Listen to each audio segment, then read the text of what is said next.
Sinergia desde 1994, cuando fue creada, ha venido pasando por diferentes momentos y en el año 2009 comenzamos a tener nuestra última etapa en donde nos hemos concentrado en articular el seguimiento con la evaluación. Eso nos ha llevado a que nos centremos y tomemos como misión principal de Sinergia apoyar a que el gobierno mantenga el rumbo de las políticas públicas orientadas a alcanzar los objetivos de las mismas. Este pequeño cambio entre no hablar solamente de seguimiento y evaluación, sino apoyar a que las políticas públicas alcancen el objetivo, es lo que ha marcado las acciones que hemos desarrollado recientemente. ¿Qué hemos hecho? Por un lado, en materia de seguimiento, hemos fortalecido el esquema de seguimiento, incluyendo conceptos que hemos traído de Inglaterra, de la experiencia que ellos tuvieron con el Delivery Unit. Hemos traído experiencias que se han dado en otros países y hemos enfatizado en que el seguimiento, primero, no puede ser solamente mirando el lado de cómo van las entidades públicas en la producción de sus bienes o servicios asociados, sino también tenemos que pasar a mirar cómo el ciudadano está recibiendo esos bienes o servicios públicos. Para eso hemos acompañado el seguimiento de una encuesta de percepción del ciudadano sobre cómo ellos ven las diferentes políticas que quedan inmersas en el Plan Nacional de Desarrollo. Al seguimiento, acompañando esto, hemos fortalecido nuestra plataforma de sistemas. Tradicionalmente, entre el 2002 y el 2010, Colombia manejó el SIGOP. El sistema ya se quedaba corto frente a las expectativas que tenía Colombia, entonces tomamos la decisión de, tomando esa experiencia de 8 años, desarrollar un nuevo aplicativo y es lo que hemos llamado el SISMEC o Sistema de Seguimiento de Metas de Gobierno.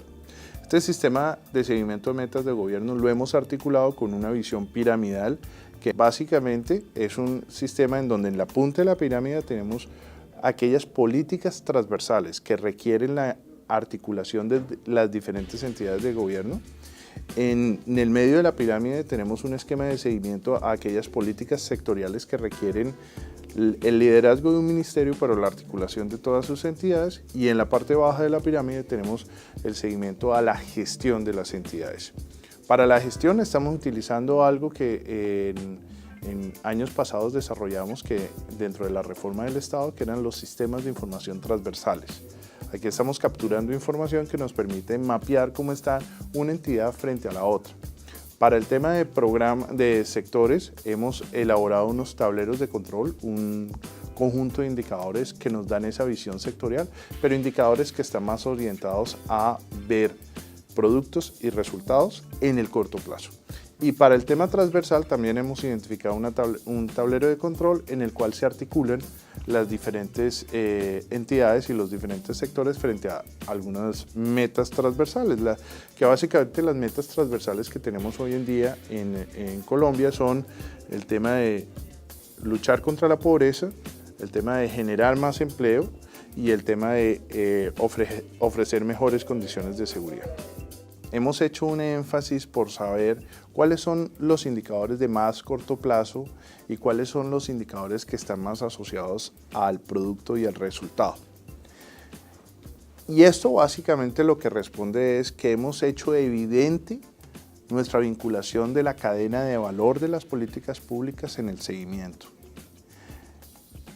En gobiernos anteriores, nosotros teníamos una batería de indicadores un poco sesgadas a indicadores de impacto, a indicadores de producto y muchos indicadores de gestión, con periodicidades que podrían ser superiores a los 6 meses, al año o incluso más de un año.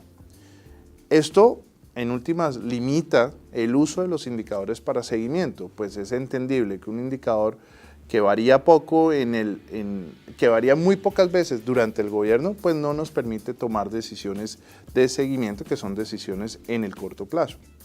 Hoy en día nuestra relación de indicadores de producto y resultado, que es el énfasis en el que tenemos, es 78% de toda nuestra batería de indicadores son o de producto o de resultado. Concretamente, 48% son de producto y 30% son de resultado. Los indicadores de impacto no los estamos incluyendo en el seguimiento. No quiere decir que no los monitoreemos o que no los usemos, pero no son nuestra fuente de información para el seguimiento. Ahora bien, también hemos acompañado los indicadores con un análisis de la periodicidad del indicador.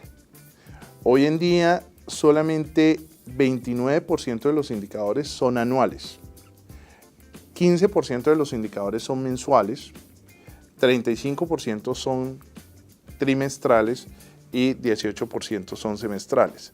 Esto lo que nos dice es que 53%, más de la mitad de los indicadores, de la batería de indicadores, tiene una sensibilidad a cambios inferiores a 3 meses, con lo cual uno ya puede jugar a tener una información óptima. Aquellos que cambian cada año los hemos complementado con unos proxies.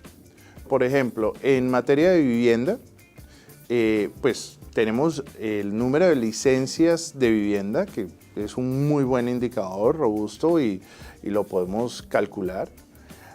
Pero entre el momento en que yo expido la licencia y yo construyo la casa, la tengo terminada, que obviamente el objetivo de la política de vivienda, que es que la gente disfrute de casa, para lo cual necesita la casa, pues pueden pasar 18 meses. Entonces lo que hemos acompañado en este caso de vivienda es con un indicador de demanda de cemento. La demanda de cemento en un alto porcentaje sabemos que se va hacia el tema de vivienda y lo sabemos en una zona más que en otra. La ventaja adicional, digamos, en este caso de este indicador es que también podemos tener la información por regiones e incluso por municipios del país, lo cual también nos da la dinámica económica. No son indicadores de seguimiento estrictamente porque no le ponemos metas, pero sí nos permite saber un poquito cómo se puede ir comportando esa variable a la que esperamos monitorear. Esto todo orientado a tener una información más veraz y más oportuna en el corto plazo para la toma de decisiones. Eso por el lado de seguimiento. Por el lado de evaluación, Sinergia también ha evolucionado y creó un sistema que hemos llamado Sisdeval. Un poco la idea central es que Sinergia lo veamos como un conjunto de marcas. Sismec, Sisdeval, por ahora. Y Sisdeval, ¿en qué ha enfatizado? Ha enfatizado en tener una agenda de evaluaciones diversa que cubre muchos más sectores de los que tradicionalmente manejamos. Una agenda de evaluaciones conocida con anticipación. La agenda de los últimos años ha cubierto cerca de 50 evaluaciones por año en los diferentes sectores sociales, económicos, productivos, infraestructura, modernización del Estado y demás. Hemos también incluido en Sisdeval el hecho de que todas las evaluaciones deben tener un proceso estándar. Para eso definimos un proceso dividido en 5 fases. La primera fase es la definición de la agenda de evaluaciones. La segunda fase es la identificación de las características propias de la evaluación. La tercera fase es todo el proceso asociado a la contratación. La cuarta fase es todo lo concerniente a la ejecución de la evaluación.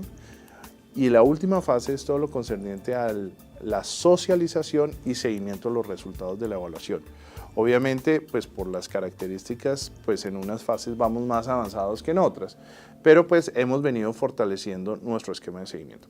Y el tercer frente que hoy en día enfrenta Sinergia, y es posiblemente el reto más grande que tenemos frente a los próximos años, es cómo llevar estas prácticas de monitoreo y evaluación a nivel territorial, a los gobiernos subnacionales.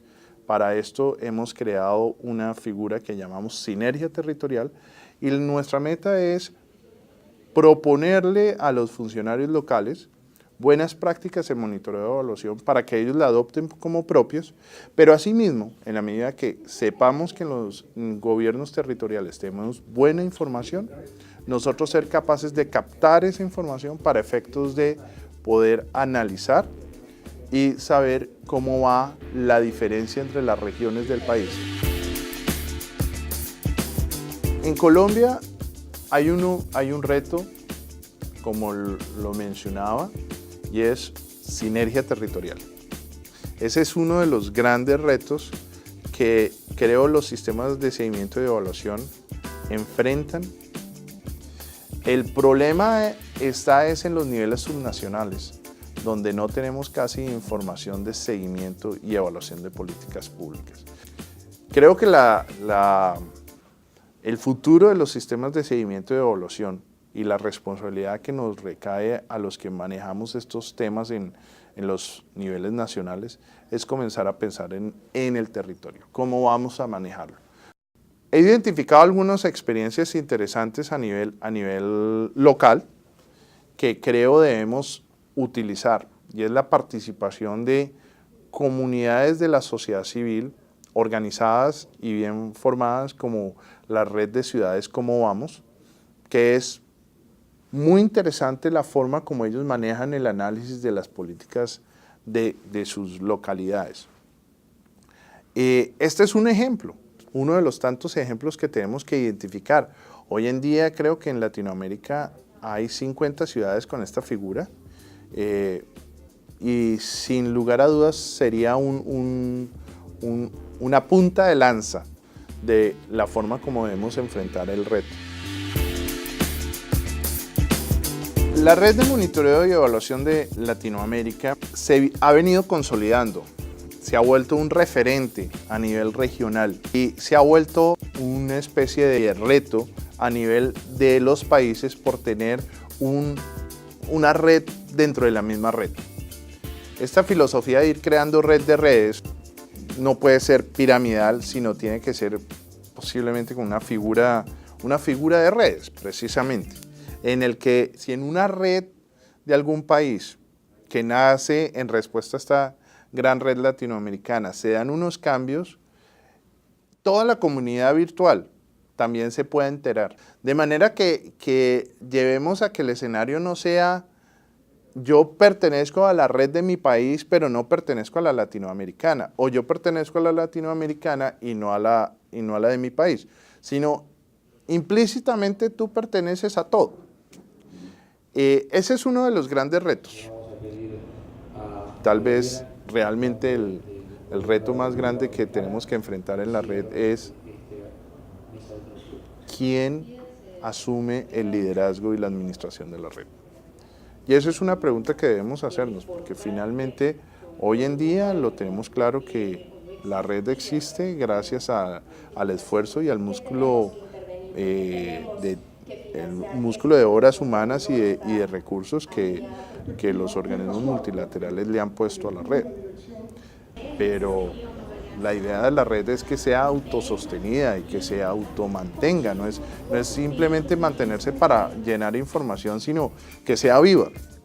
Entonces un poco la pregunta es, ¿en qué momento los países vamos a estar en condiciones tales como para que la red se logre mantener al margen de la participación más activa o menos activa de los organismos multilaterales?